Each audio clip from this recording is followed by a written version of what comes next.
కూర్చున్నటువంటి పెద్దలందరికీ కూడా నమస్కారం. నా పేరు శ్రావ్య, జర్నలిస్ట్.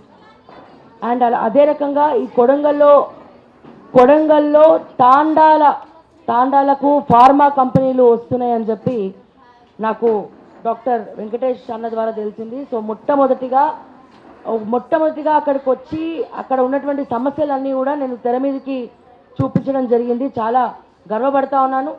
అండ్ ముఖ్యంగా మాట్లాడాలి అంటే ఈ తాండాల నుంచి సైనికులు ఎట్లనైతే దేశ సంరక్షణకై వెళ్ళినారో, మీరందరూ కూడా మీ పిల్లలను సైనికులుగా తయారు చేసినారో, మీరే ఒక సైన్యం అయ్యి మీ భూములను మీరు కాపాడుకుంటున్నారు.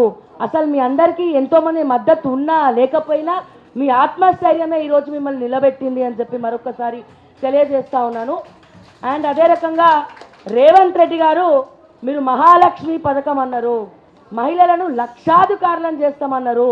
కానీ నేను ఒక్కటే చెప్తా ఉన్నా, మీరు మహిళలందరినీ లక్షాధికారులను చేయడం తర్వాత ముందుగా కక్ష సాధించడము కక్షాధికారాల నుంచి బయటపడేయండి అని చెప్తా ఉన్నా. ఈ రోజున ప్రతి మహిళ యొక్క భర్త, అంటే ముఖ్యంగా లగచర్ల విషయానికి వస్తే వాళ్ళ ఇంట్లో ఉన్నటువంటి భర్తలు లేకపోతే పిల్లలు ఎవరో ఒకరిని మీరు తీసుకుపోయి 72 మంది మీద కేసు పెట్టి అక్రమంగా అరెస్ట్ చేయడం జరిగింది.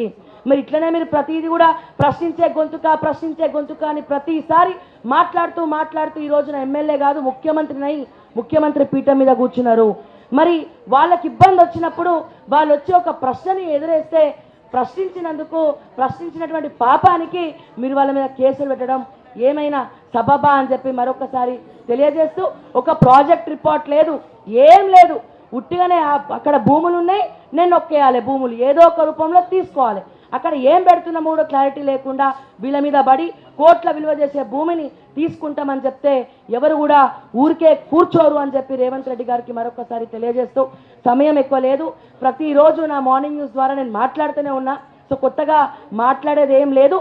కాకపోతే ఓకే టీవీ తరపున ఎక్కడికైనా సరే వీళ్ళ తరపున సిద్ధంగా ఉన్నాం కొట్లాడడానికి అని చెప్పి మరొకసారి నా ఛానల్ మద్దతును తెలియజేస్తూ థ్యాంక్ యూ సో మచ్.